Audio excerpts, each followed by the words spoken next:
Hi అండి, నేను మీ సుమేష్ వంటిల్లు. ఫ్రెండ్స్, ఈరోజు ఎగ్తో ఉక్కరు చేసుకొని కర్రీ చేసుకుంటున్నాం అనమాట.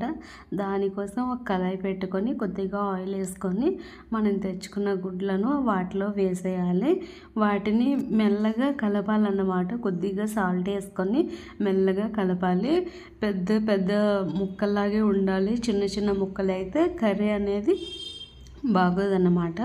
కొద్దిగా ఫ్రై చేసుకోవాలి. దాన్ని ఒక బౌల్లోకి అనేది నేనైతే తీసుకుంటున్నాను. ఇప్పుడు అదే కళాయిలో కొద్దిగా ఆయిల్ అనేది వేసుకోవాలండి. ఇప్పుడు మనం కట్ చేసి పెట్టుకున్న ఒక 3 నుంచి 4 చిన్న సైజు ఉల్లిపాయలు తీసుకున్నాను. కొద్దిగా ఒక 3 నుంచి 4 పచ్చిమిర్చి కొద్దిగా కలుపుకోవాలి. కొద్దిగా అల్లం వెల్లుల్లి పేస్ట్ కూడా దంచుకొని నేనైతే వేసుకున్నాను. కొద్దిగా కరివేపాకు కూడా వేసుకున్నాను. కొద్దిగా కొత్తిమీర కట్ చేసుకున్నది కూడా నేనైతే వేసుకున్నానండి. ఇప్పుడు దీని అంతటిని బాగా కలుపుకోవాలి. ఇప్పుడు నేనైతే కొద్దిగా ధనియాల పౌడర్ వేసుకుంటున్నాను. కొద్దిగా గరం మసాలా కూడా వేసుకున్నాను. దీన్ని కలుపుకొని కొంతసేపు మనమైతే కట్ చేసుకున్న టమాటీ ముక్కల్ని కూడా వేసుకొని బాగా కలుపుకోవాలి. కొద్దిగా సాల్ట్ అయితే వేసుకొని మూత అనేది పెట్టుకోవాలి. సాల్ట్ వేయడం వల్ల ఏమవుతుందంటే టమాటీ ముక్కలు బాగా మగ్గుతాయి అన్నమాట, దగ్గరగా అవుతాయి.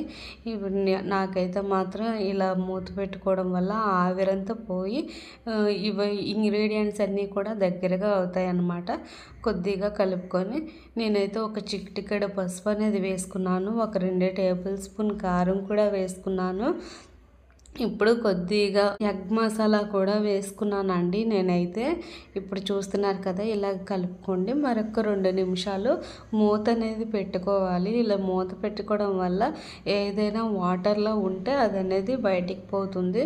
సో మనం ముందుగానే కర్రీ కదా ప్రిపేర్ చేసుకుంటున్నాం. నేనైతే చింతపండు రసాన్ని కూడా వేసుకున్నాను. అందులోకి కొద్దిగా వాటర్ కూడా యాడ్ చేసుకున్నాను. ఎందుకంటే నాకు కొద్దిగా గ్రేవీ అనేది కావాలని చెప్పేసి నేనైతే వాటర్ కూడా వేసుకున్నానండి. ఇప్పుడు దాన్ని ఒక 5 నుంచి 10 నిమిషాల వరకు మూత పెట్టుకోండి. అలా మూత పెట్టుకోవడం వల్ల గ్రేవీ అనేది దగ్గరగా అవుతుంది. సో చూస్తున్నారు కదా, గ్రేవీ అనేది మనకి దగ్గరగా అయ్యింది. ఇప్పుడు మనం ముందుగానే పెట్టుకున్నాం కదా, ఎగ్ ఫ్రై చేసుకున్నాం కదా, అది కూడా వేసేయాలన్నమాట. వేసేసి వీడియోలో చూపిస్తున్నట్లు కొద్దిగా మెదుపుతూ కలపండి. అలా కలపడం వల్ల కర్రీ అనేది చాలా బాగుంటుంది, చాలా టేస్ట్ కూడా వస్తుంది.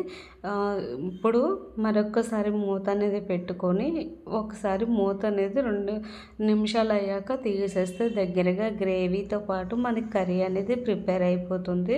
సో ఫైనల్లీ నేనైతే కొద్దిగా కొత్తిమీర అనేది వేసుకున్నానండి ఫైనల్ టచ్ కోసం. కర్రీ అయితే చాలా బాగుంటుందండి. ఎగ్ కర్రీ చపాతీలో కానీ తర్వాత ఇంకా రైస్లో కానీ చాలా బాగుంటుంది. ఒక్కసారి ప్రిపేర్ చేశారంటే మళ్ళీ మళ్ళీ ప్రిపేర్ చేస్తారు. సో ప్లీజ్ అండి, thank you so much. Like చేయండి, షేర్ చేయండి, సబ్స్క్రైబ్ చేయండి. థ్యాంక్ యూ సో మచ్ అండి మా వీడియోస్ని ఆదరించినందుకు. Thank you.